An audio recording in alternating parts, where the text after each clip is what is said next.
चाहे वो बढ़ई का काम करते हो, चाहे वो लोहार का काम करते हो या किसी और प्रकार के निर्माण का काम करते हो।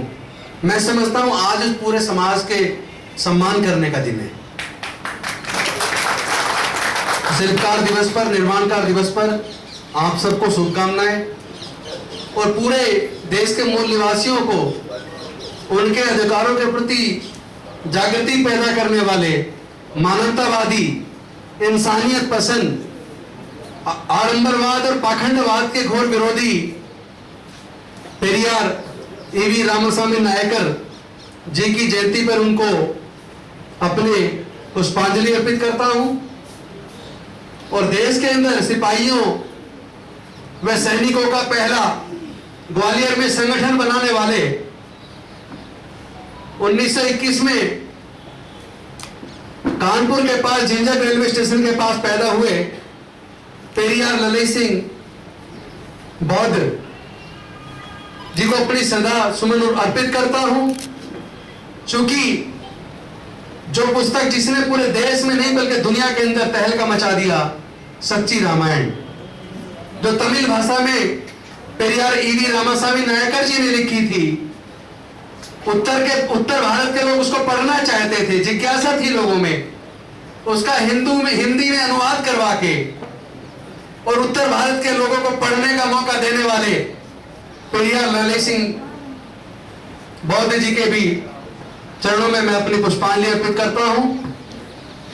आपको पता नहीं होगा, सच्ची रामायण जब हिंदी में रूपांतरित हुई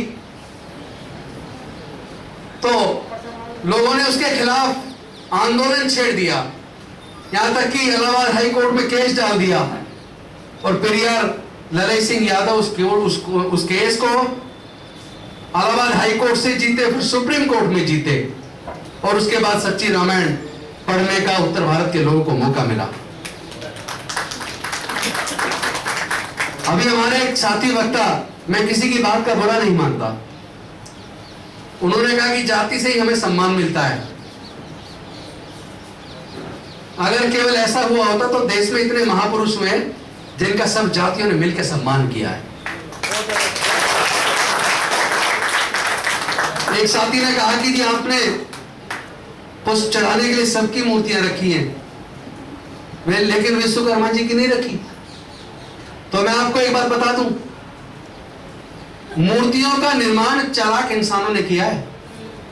जो लोग पैदा हुए हैं, जिनका इतिहास अवेलेबल है, उनका चेहरा, उनका चित्र भी अवेलेबल है, लेकिन कुछ लोगों का चित्र तो चित्रकारों ने अपने दिमाग में रचना की और चित्र बना दिया।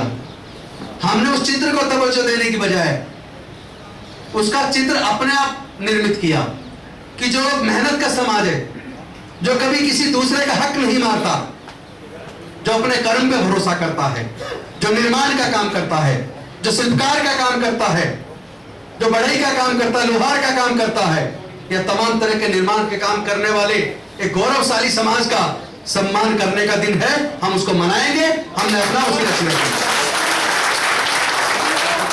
ये जाति तोड़ो समाज जोड़ो केवल एक नारा नहीं है, इसको केवल एक नारा समझने की भूल मत कर देना।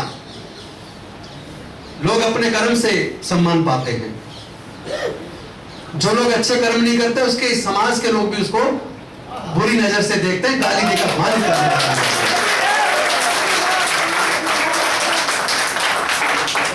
अगर हमको भारत को मजबूत बनाना है तो मुझे लगता है कि हमें अच्छे कामों से सीख लेनी चाहिए। हमारे नेता माननीय अरविंद केजरीवाल जी का जो सम्मान पूरे देश में हो रहा है, मेरे ख्याल से उनकी जाति की वजह से नहीं हो रहा।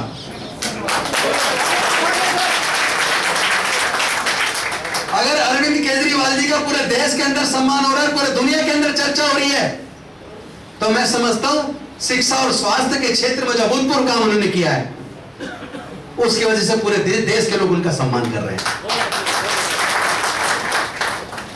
उन्होंने जो मुझे मौका दिया जय भीम मुख्यमंत्री प्रतिभा विकास योजना बनाने का, जिसमें SC ST के लिए 6000 वैकेंसी, OBC के लिए 6000 वैकेंसी और EWS के लिए 3000 वैकेंसी। वो गरीब से गरीब परिवार के बच्चे जिनकी पढ़ने में लगन तो है, वो बच्चे काबिल तो हैं, लेकिन उनके पास कोई ऐसा व्यक्ति नहीं है जो उनको कोचिंग का पैसा दे सके। उनके माँ बाप गरीब हैं और उनके माँ बाप इतने गरीब हैं कि वो लोग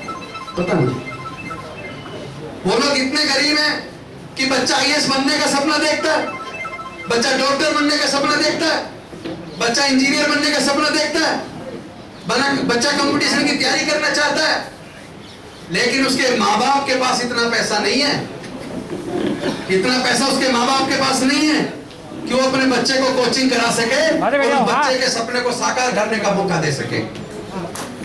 मैं समझता हूं माननीय अरविंद केजरीवाल जी ने जय भीम मुख्यमंत्री प्रतिभा विकास योजना बना के दिल्ली के गरीब से गरीब के परिवार के बच्चे को अपने सपने को साकार करने का मौका दिया। इसीलिए लोग देश के अंदर अरविंद केजरीवाल जी का सम्मान करते हैं। हर साल आए दिन हम अखबारों में पढ़ते थे सीवर के अंदर डेथ हो गई, और किसी देश की सरकारों ने सीवर के अंदर मल के अंदर उतर के गंदगी को साफ करने वाले अपनी जान गंवाने वाले लोगों के बारे में कभी नहीं सोचा। 200 नई मशीन लाके वो फोटो सामने है, ये 200 नई मशीन लाके उसी समाज के लोगों को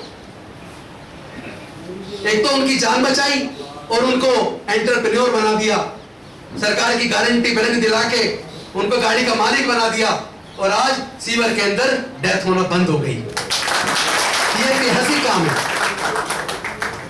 इसलिए शिक्षा के क्षेत्र में, स्वास्थ्य के क्षेत्र में, और जय भीम मुख्यमंत्री प्रतिभा विकास योजना बना के और सीवर सफाई की गाड़ी लाके जो अभूतपूर्व काम दिल्ली के अंदर अरविंद केजरीवाल जी ने किया है, इसलिए उनका सम्मान है, उनकी जाति की वजह से सम्मान नहीं है।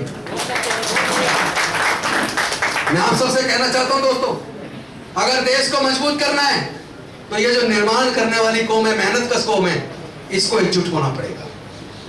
इसको अपने बीच में से जातियों को उखाड़ के फेंकना पड़ेगा। कौन कह रहा जाति खत्म नहीं हो सकती? पूरे दुनिया के अंदर जाति तो नहीं है। भारत और भारत के सब कॉन्टिनेंट को छोड़ दें तो क्या पूरे दुनिया के अंदर जातियां हैं? अगर वहां बिना जाति के इंसान सुखमय तरीके से रह सकता है, अपने जीवन में विकास कर सकता है, तो मैं समझता हूं हमारे देश का विकास इन जातियों ने रोका है। हम इन जातियों को काट के फेंक देंगे। इसलिए हमने नारा दिया, जाति तोड़ो समाज जोड़ो। हमारे देश के एक पूर्व राष्ट्रपति हुए ज्ञानी जैल सिंह जी, जो हमारे पिछड़े समाज से थे, मेहनत का समाज से थे। लोग कहते थे ज्यादा पढ़े लिखे नहीं है, लेकिन उस वक्त के प्रधानमंत्री राजीव गांधी की नाक में नकेल डालने का काम किया, अपनी काबिलियत साबित करने का काम किया था उन्होंने। ज्यादा जरूरी नहीं कि पढ़े लिखा ही काबिल हो, पढ़ा लिखा हो और हर वक्त हाथ जोड़ के खड़ा रहे, चरणों में ही गिरा रहे।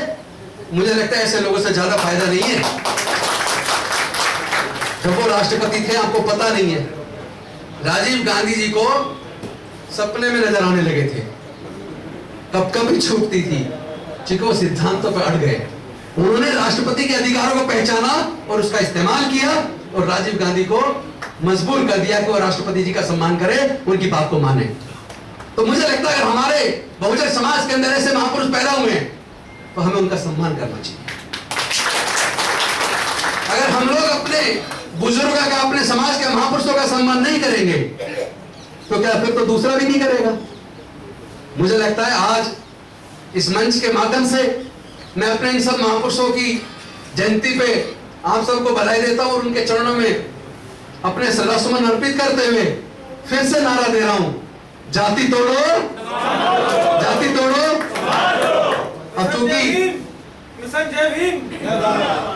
आज ज्ञानी जैल सिंह जी के पौत्र हमारे बीच आ चुके हैं और प्रोग्राम काफी देर से चल रहा है, समापन की तरफ था, इसलिए मुझे लगा कि पता नहीं कहां फंस गए, दिल्ली का जाम ऐसा कोई भी फंस सकता है, इसलिए मैंने माइक ले लिया था। सब बोल चुके हैं, अब केवल आपका इंतजार, आप आए और अपने विचार रखें।